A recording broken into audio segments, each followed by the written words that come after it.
Lord, alam kong gagaan na ang aking sitwasyon ngayon, hindi tulad kahapon.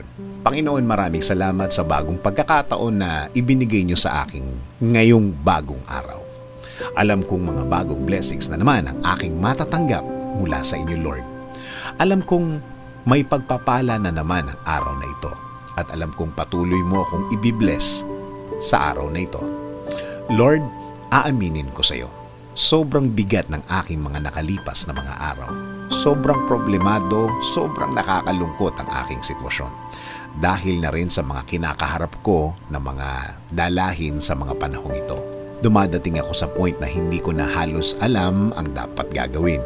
Hindi ko na alam kung ano ang dapat kong isipin. Alam kong wala nang taong nakakaintindi sa akin. Alam ko din, Lord, na naapektuhan na lahat ng parts ng buhay ko, kahit ang trabaho ko, Panginoon. At ang grabing apektado ay ang aking pamilya. Pamilya na sumusuporta sa akin, nagmamahal sa akin, nagbibigay ng lahat ng pagmamahal sa akin.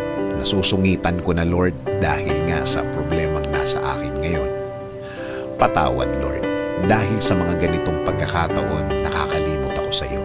Hindi ko naaalala ang mga tulong mo dati sa akin. Kung paano mo nilagyan ng solusyon ang aking mga problema. Kung paano mo nabaligtad ang mga nararamdaman ko dati.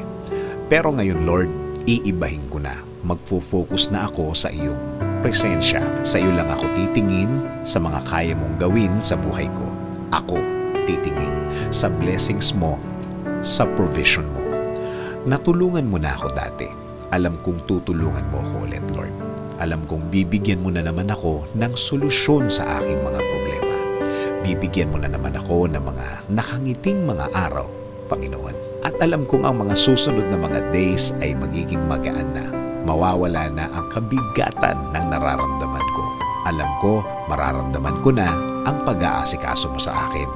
Lord, ituloy mo ng ilid ang aking buhay, Panginoon. Bigyan mo ako ng guidance, bigyan mo ako ng direksyon sa aking mga gagawin. Ipatupad mo na ang iyong magandang plano sa akin, Lord.